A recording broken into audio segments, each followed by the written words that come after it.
You got put on probation for 5 years. You know, you were figuring things out the whole time. You got in trouble because you were doing drop shipping. Apparently that wasn't a thing back then. But then you worked 5 years in a cold garage where it was below freezing.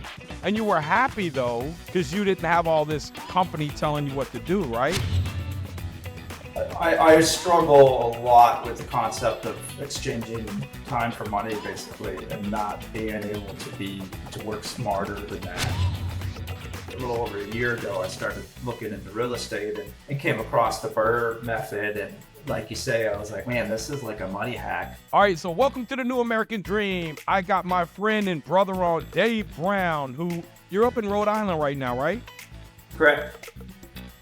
Thank you for joining us, man. I really appreciate everything that you do, not only in our community to inspire others, but for jumping on here to share your story. It's my hope that you guys can take away that, you know, the people that are successful out here aren't so much different than you guys. We've just pushed through the problems that you still have ahead of you. And so I want to make this a little bit easier for you to understand the challenges that you have coming ahead, that I've had them, that Dave's had them, that everybody that we bring on here has had them.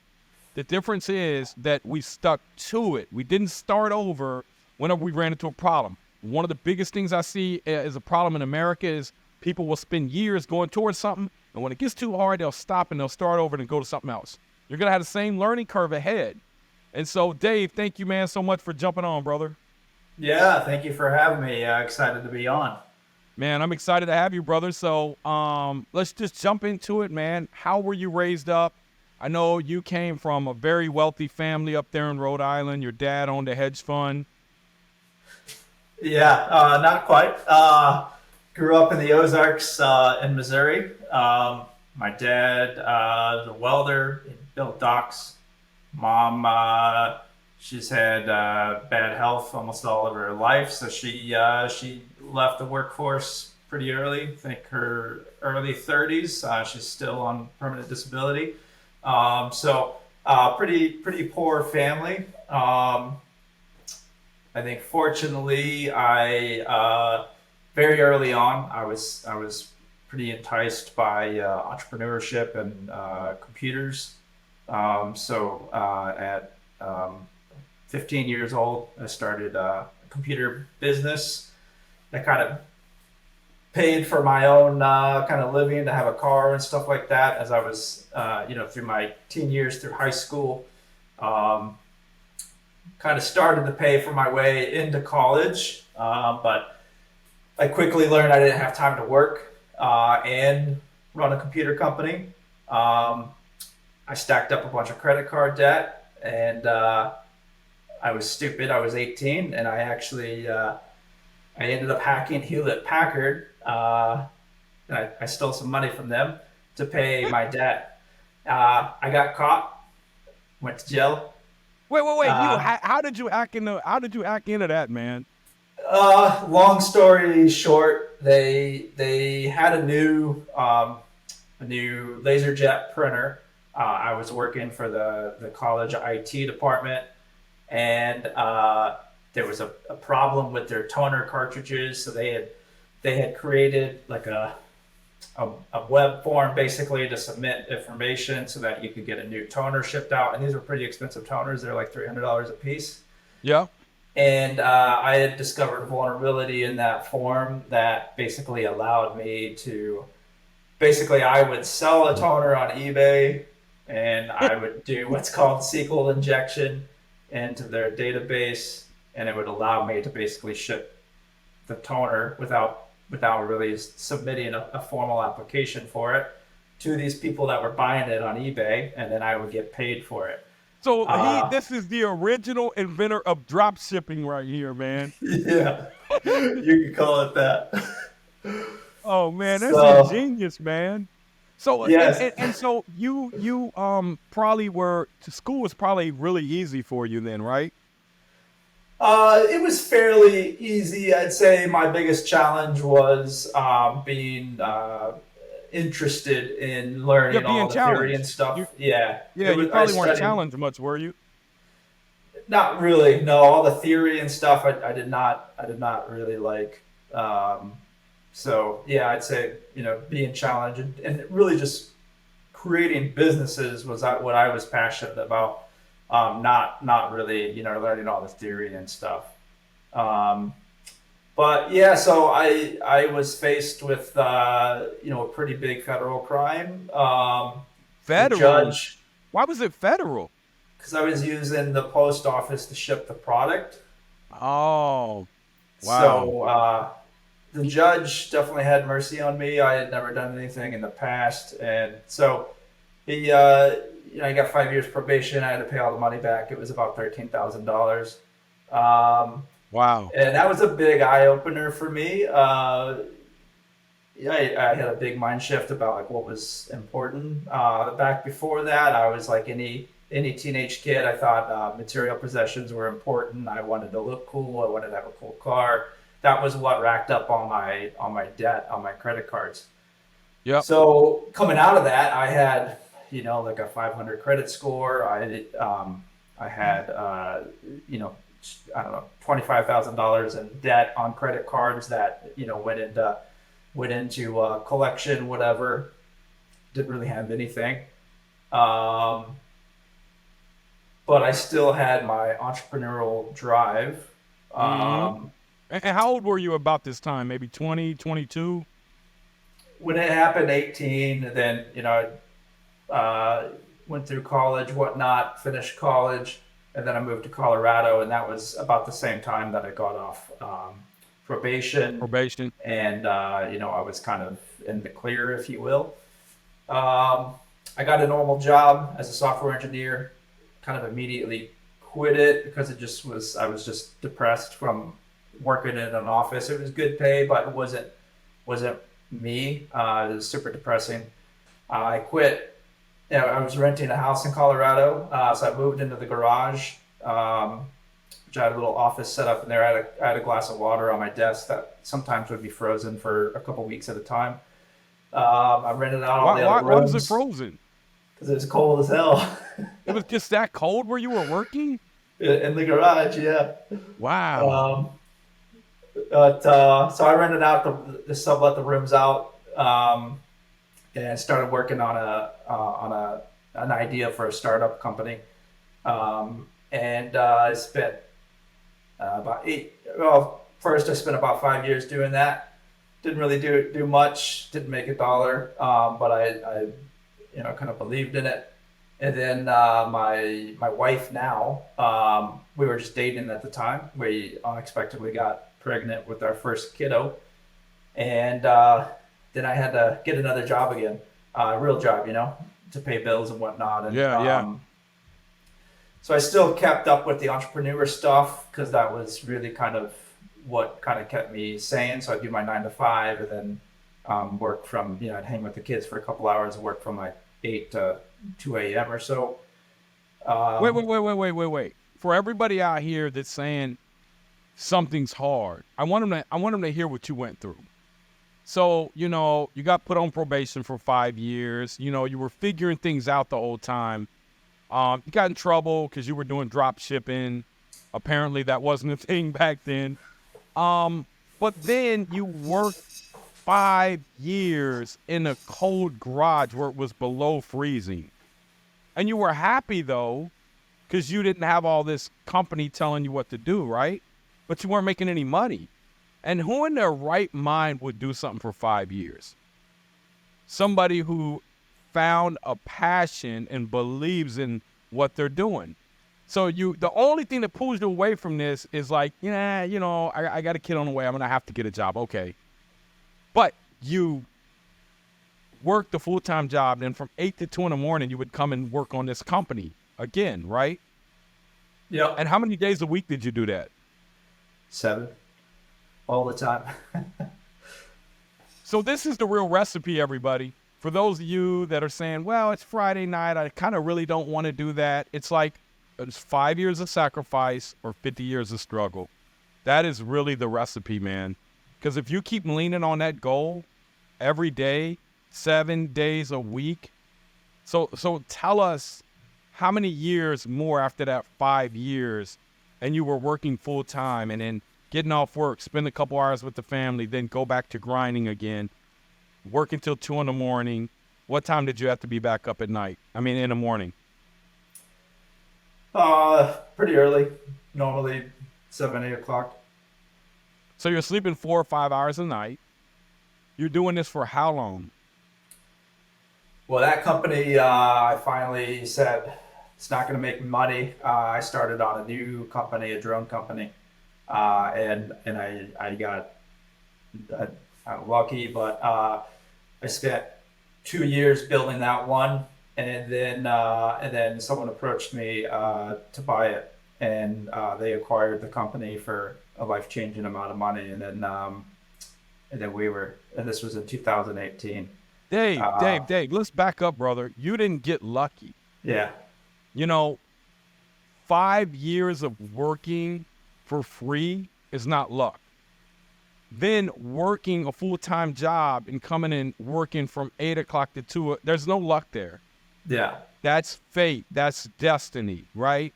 Yeah. That's learning along the way. So I want everybody to think he didn't. I just don't want you to say it's luck, man. Yeah. That's not luck.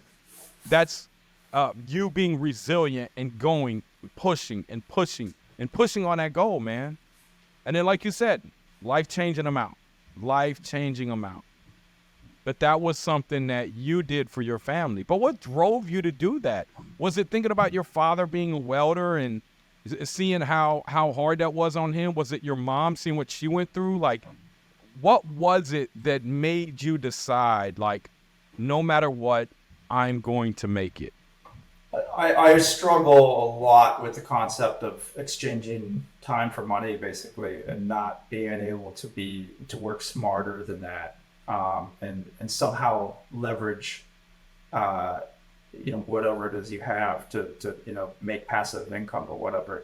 That's I think that's what it comes brilliant, down man. to. That's brilliant, man. I struggle with the concept of trading my time for money. Yeah. Can you guys all just right now think about what he's saying? He struggles with that concept because basically what he's saying is, if I could talk to you right now and you tell me how much you're trading your time for money, I could tell you how much your life is worth. He struggles with that. I do too. Let's put a value on this life right here. Here's how much it is. Like, who in here doesn't want to have a value put on your life by somebody else? That's great. I've never heard anybody say that better, Dave. Well, thanks. And so, have you taught that to your kids? I definitely am. So my two girls, they're just about 14 and 10, and they definitely not trying to overwhelm them with it, because especially the 10-year-old, she doesn't quite understand it. But my 14-year-old definitely starting to see that. She's been putting all of her money in her Acorn stock account and like watching it and stuff. And That's amazing, man.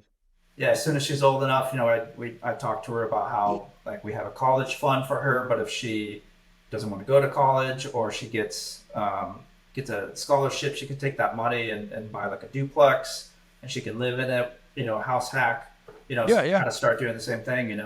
So she definitely is starting to see that. She sees, the value in us. My wife is also an entrepreneur, but us, be able to work for ourselves and have a flexible schedule, and not just be stuck to that 9 to 5, and that you could really, whatever you put your mind to, you can achieve.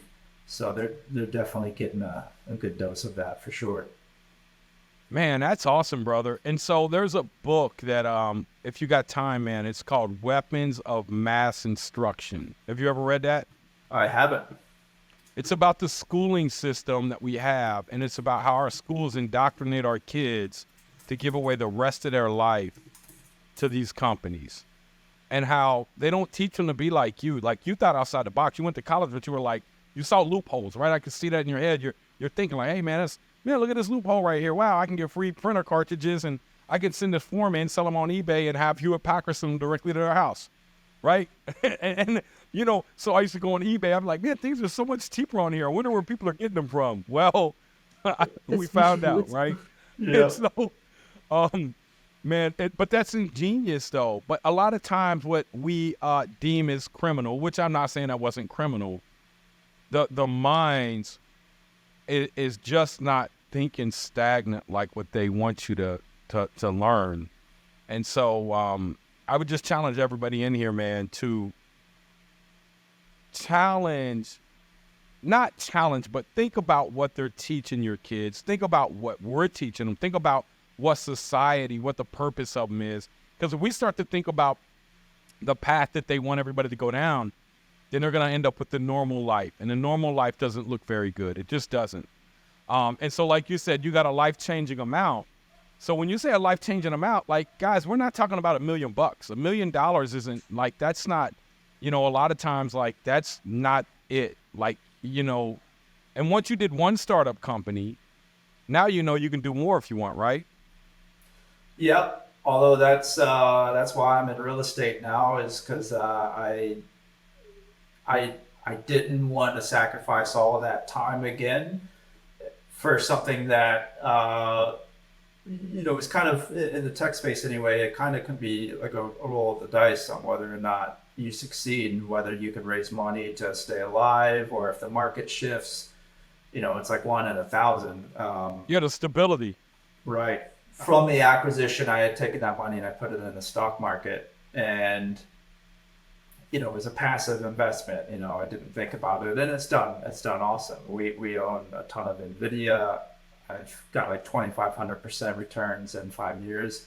It's been amazing. I'm not complaining, but it's after a while, I was like, well, like I really want to try to be a little more active in my investments, and this was about a little over a year ago. I started looking into real estate and came across the Burr method, and like you say, I was like, man, this is like a money hack. Like, if you do this right, it's awesome. And so that's kind of what got me into doing real estate, instead of saying, oh, I want to go do another tech startup. Like, Yeah, I found that yeah. much more enticing, and something that, like, after I built up a nice portfolio, it was just like, I'm set, so I chose to go this route instead. Yeah, and so what have you been working on since you joined my mentorship, man? I appreciate you taking the chance on us, brother. But what have you learned, and what do you feel like was the biggest benefit to joining kind of our community? Oh, it's hard to say the biggest. There's so many. I would say in general, no matter how well you think you know something, and there's so many different aspects of this industry, there's probably someone doing it better. And surrounding yourself with a network of like-minded people that are all working as hard as possible to do the best that they can. It raises everybody up. And I think when you work in isolation and you think you're doing a great job at everything, there's a good chance you're not. You can always improve, and I think the best way to do that is surrounding yourself with the people that do those things better. But yeah, a bit more specifically, I live in Rhode Island. It's not the greatest rental market. And I immediately started investing elsewhere in the Midwest. I have 7 properties, and I have 1 property in North Carolina. And I think it's been going well, but not as well as if it was local to me, where I could be hands-on and whatnot. And so I've learned, ways I should be managing my construction better, which is very difficult to do remotely. It's not impossible. Yeah. It's difficult. And there's just so many things that feel like they're kind of barely hanging on at times, in regard to, like, managing contractors, and they start showing up late, and you're like, what power do I have right now from halfway across the country to get this shit back on track? Sometimes it kind of almost feels Yeah, like you're yeah. kind of, you know, and so through the program, in the Ohio rally, you really kind of pushed everyone, challenged them to really reevaluate their local markets, and that's what I did, and it really changed my mindset a lot. Um, at first, I was looking at when I first started a year ago, I was looking at deals from other wholesalers and on market stuff, and there wasn't really any good deals. But that doesn't mean it's a bad market. That means instead I need to go find my own deals. For example, I need to be cold calling people and sending out mailers and getting my own deals, and that's what I've started doing. And I have a duplex right now that I'm under contract on, and it's probably well, not probably, it is the best deal that I have in my entire portfolio. And it's local, right? Right. Yeah, it's 35 minutes from my house. So yeah, it's What you mind sharing your numbers on it? yeah. So the value is 350 to 380. It's recently been rehab, new roof, new septic, plumbing, electrical, all the interior kitchens. Like, it's pretty much fully done. Um, they're selling it to me for 186. And the problem is the landlord lives in New Jersey. He's older. He's got a belligerent tenant that he uh, created a bond to deed contract with, like a lease to own type thing with this tenant. And the tenant defaulted on it, and um, it's kind of like the landlord is kind of like intimidated by this guy. He just doesn't want to deal with it. Um, it could turn into some, 3 month process or so through eviction if we have to go that route. I'm hoping he's gonna do cash for keys, but basically, uh, I'm taking it off the guy's hands for the same amount of money that he created this lease, this own to lease price, which he did 4 years ago. So it was the value of the property, uh, 4 years ago, roughly, before it went through all this rehab. Um, cash. Wow, that's awesome, man. So, how did you find that deal? That one was through mailers, and then I had texted him, and Is he that was responded using the on deal that. machine? Yeah, Yep. So for everybody that doesn't know, like I mentor people, and what we've created is an awesome community. And you got people like Dave in there. You got people that are really from all facets of life. We got doctors, we got attorneys, we got welders, we got tech guys, we got everybody. But we all have one thing in common: we all support each other, and we all give back. And that's what makes it so amazing is giving back, supporting each other, being positive, staying positive, like having that many people that are positive. It's really hard to find a group like that. And yeah, so, I mean, that's 200,000 right there, man. You're going to yeah, be up 200,000, 170 to 200,000 on one deal. And it's really the mindset shift. It's not, well, I can't find anything in my area. It's like, no, yes, you can. Yes, you can. Yes, you can. There's somebody in your area right now who doesn't want a damn property. And they're saying, hey, I don't want this property. And you're like, what do you mean? Like, dude, it got overgrown bushes, gutter falling off the house, broke down car with a license plate from 1984. I mean, look, all the signs that they're saying, look, I don't care about this property. Why don't you come and take it off my hand? Now, he found it a little bit different. These are the type of things that we show people on the back end.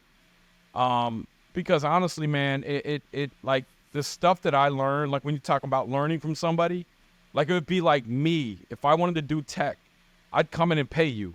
Like, Dave, would you show me, brother? I'll pay you. I don't want to make them mistakes. What's that worth? You can't put a value on it because you're gonna shave off years of me learning, years, yeah, if not decades, literally. I got a guy. I'm joining his thing later on today. It's 30 grand, and like it's for a year, and I'm looking like, man, that's pretty cheap. That's 2,500 a month.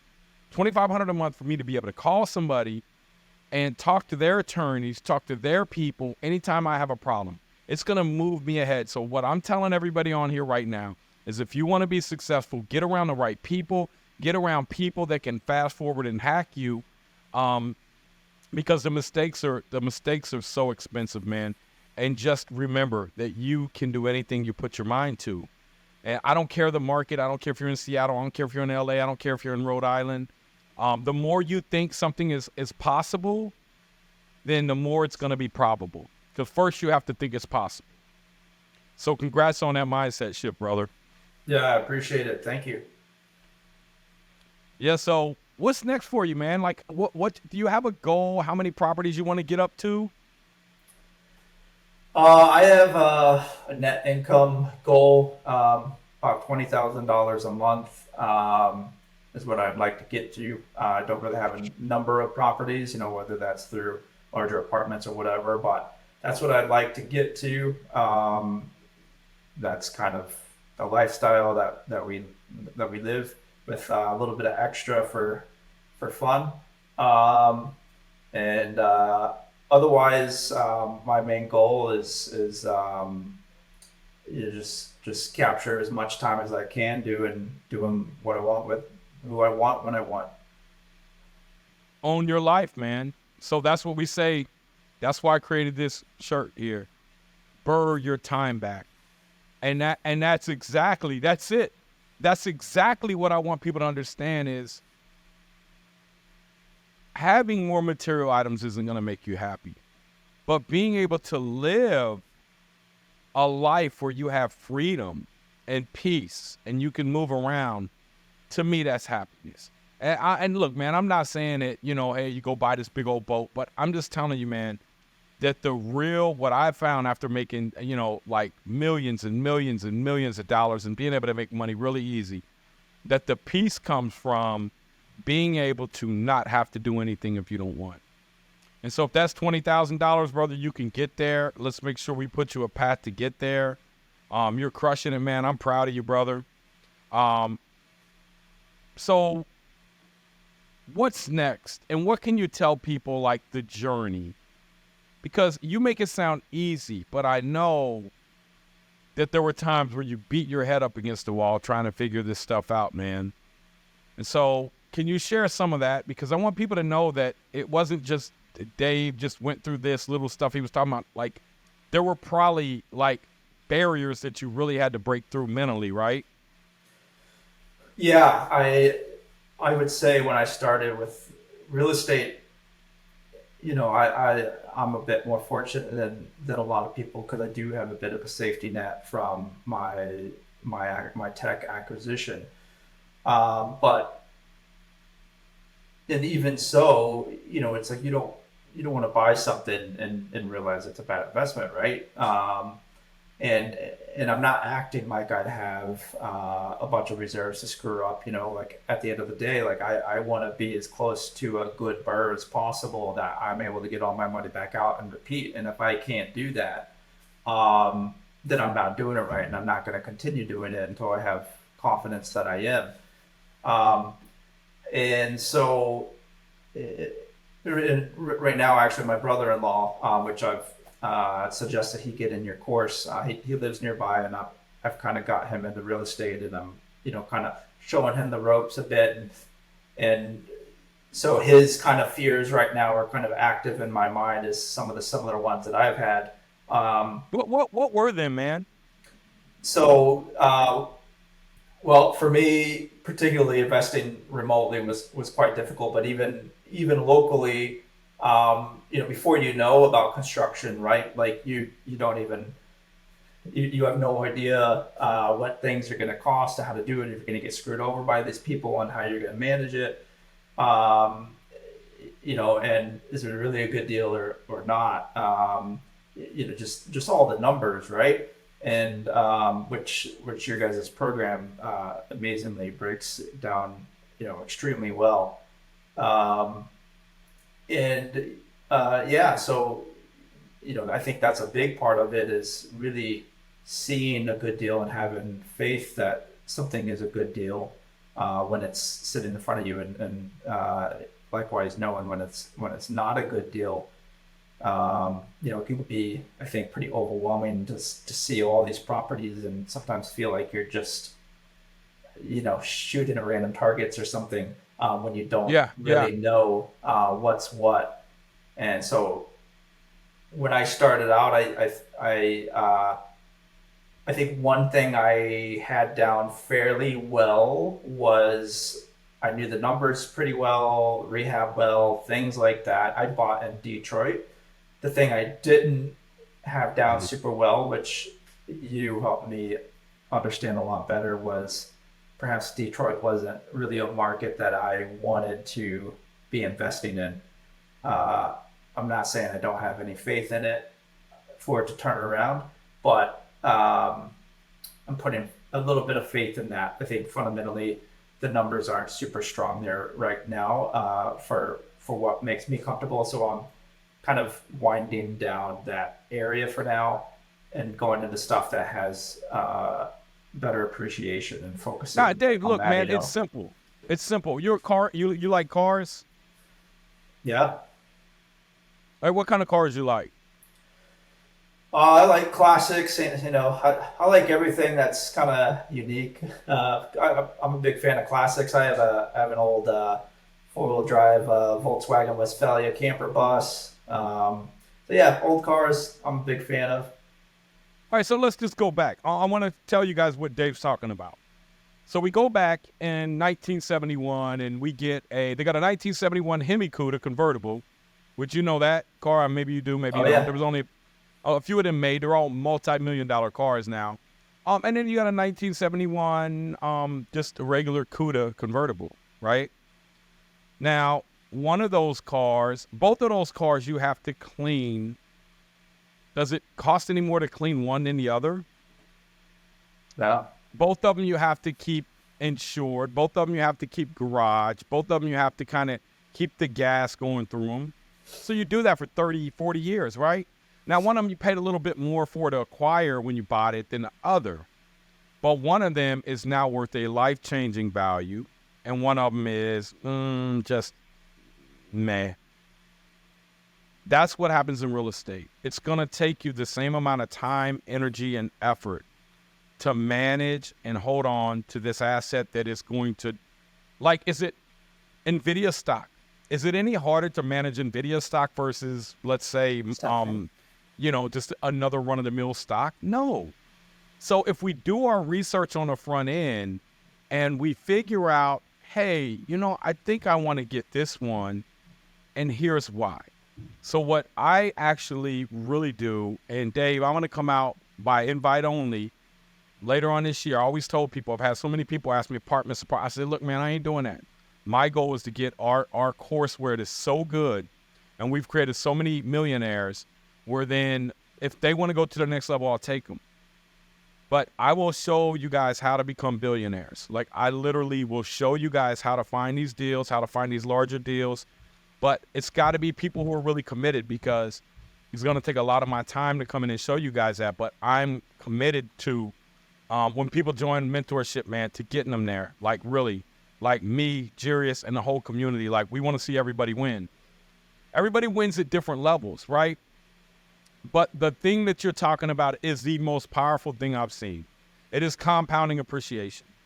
It is being able to buy assets with no money. You get infinite return. That's the bird. And so now I want to challenge you to one last thing that'll really push you over the edge.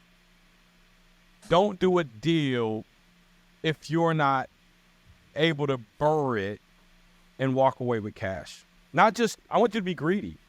Because once you perfect the construction, the acquisition, the next level is this, man. I ain't doing that deal if I can't walk away with cash. My son's doing his first deal. He's 17. $289 is what it's worth. He's going to be in it for $140. Wow. That's awesome. Right? First deal. Very first deal. So he could burr it.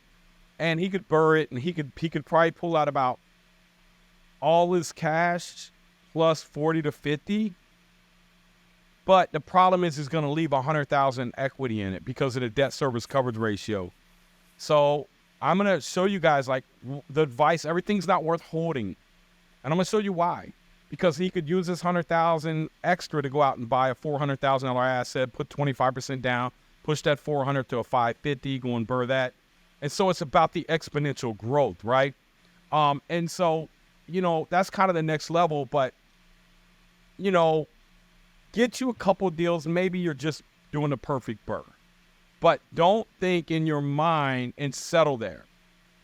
So when we run it through the spreadsheet, which I'm going to be doing here at in 9 minutes, I'm going to jump on and do one live in our private community. I've almost never did deals that I couldn't, like, once I stabilize them, pull out cash over and above and beyond what I got in. Like I'm doing one right now, brother. We bought that for $17 million. Had it for 5 years, bought it in 19. It just reappraised at $45 million. That's amazing. So when I tell people this all the time, they're talking about cash flow. Listen, man, that property has about $100,000 a month in cash flow after debt service. So that property's brought in about $6 million over the course of 5 years, 60 months. We've had to put about 5 of that $6 million back into the property to keep it running, right? Because why? It's built in the late 60s and 70s. It continuous, constant, right? Repairs. So when I tell you I don't care about the cash flow is there to allow me to hang on to this asset. It's the same as that Hemi-Cuda, right? Today that thing is worth millions of dollars because there was only 11 of them made. And I think, I could be wrong about that. It's been a while since I've been in I collect cars though. And so, but the goal is really, wow, it's worth $45 million now. So that's the goal that we're after. Like you said, one deal can net retirement, literally. So, but focus and hone in on perfecting the burr process on single families, multis, 2, 3, 4s. Don't try to go get a 50 right now. Perfect it where you're at. Like, grow, like, act like you don't have any money. You know, that money doesn't exist. That's great. That's discipline. And that right there, brother, is one of the key things to becoming wealthy. Is I don't have a safety net. I have to make this work. Because when people have a safety net, what do? They default to comfort. Right? So yeah. I'm proud of you in so many ways, man. Like, Dave, that's awesome, brother. Really appreciate it. Thanks, man. Yeah. So what's next for you, man? It seems like you got this deal, and if you have any problems, lean out in the community, tag me, and let's figure out a solution to get you this property. But what's your goal for the next 12 months, 18, 24 months, man? You're working with your daughter.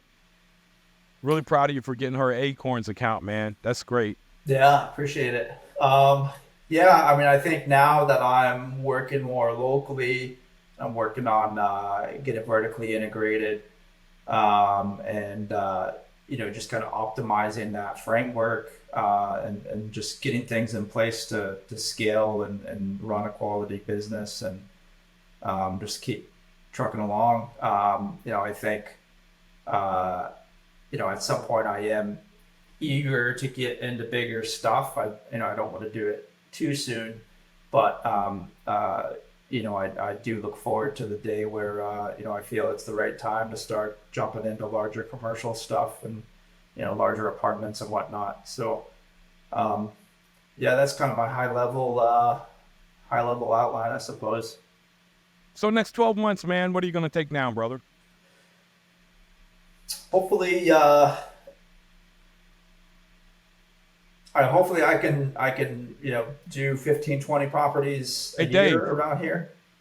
Dave, you don't strike me as a hopefully guy, man. You don't. Yeah. You strike me as a guy who I need you to have. I need you to really want to have more confidence in what you're saying, man. Speak it with authority instead of saying hopefully. This is a kid, an 18-year-old that learned how to hack Hewlett Packard. Come on, bro. There's not hope. There's systematic, set the systems up, put them together, set the goals, and go out and do them. There's nobody that can stop you but you. You know that. Yeah. But balance life. Don't miss out on that 14 and 10-year-old's life because you're chasing more money. You'll become very, very, you're already good financially. but you'll become as wealthy as you want, because once you tap into this unlimited money glitch, every deal you get exponentially better. Exponentially better, right? And so pick a goal that isn't going to interfere with taking away from your family too much. Yeah. Grow your net worth, man. Grow it solid. Pick up $2 million worth of real estate over the next, 12 to 18 months. It's going to appreciate it 5% a year. That's an extra $100,000 a year in appreciation. Do the same thing the year after. That $100,000 is compounding on that $100,000. Do the same thing the year after. That $300,000 a year in appreciation. It just compounds, brother. Don't feel like you got to rush and get there all at once. Enjoy life along the way, man, because you've already put the work in. You've already sat out there in a frozen garage. You've done it. That was the sacrifice to get you where you're at now, brother. Enjoy it a little bit. You'll get there. You'll get there. But don't feel like you got to do 4 or 5 properties a month, man. If you want to, you can. But at the end of your life, brother, I'm going to tell you, man, you're not going to sit there on your deathbed and look back and say, man, I wish I would have done more properties. Yeah, for sure. So don't have that regret of not spending time with your family. And that's one of the key things that I really hate about, like, the people that preach scarcity. They tell you, hey, you got to save your money. You got to make these sacrifices. Don't go on that vacation. Like, look, man, find a way to make a little more money. Find a way to have assets that are working for you every day, and do both. Yeah, So, absolutely. It's great advice for sure. well, I love you, brother, man. Let's leave the audience with one thing. And you know what's crazy? I just interviewed Mike Sante, JD Mead, and now you. And there's like, and I asked JD Mead, he said that his grandma would tell him, hey, I need you to go out there and get a couple squirrels tomorrow for breakfast. Like, he grew up there, right in the hills, like, it was like poor. 3 to 4 of them slept in a room. And one thing that is like strikingly similar is that you guys all didn't have like this limited thinking, like, well, I'm going to put 8 hours of work in and I'm going to get this result. Right? So we don't have where we think our time is going to equal result. We have where our goal is here and we're just going to keep working until we hit it. We don't know what it takes. That's the real key to success, brother. And you've hacked into it, man. So if you had one thing that you could tell younger Dave, what would it be? Get into real estate when I was 18. And learn the Burr method. Yeah. Learn the Yep. Burr method, man. Yep. And there's so many benefits, from the principal reduction to the appreciation to the cash flow to the cash out refis and the tax benefits, man. It's so much. It's crazy. It's crazy to me that they don't teach this to people in school, man. Yeah. Yeah. Well, Dave, I got to jump on this 12:30 call. I hope you can make it on there, man. I love you, brother. Thank you. Hey, I'm gonna seriously see if I can come up in August, man. I know you got salmon up there in August, right? It should come up. Absolutely. Yep.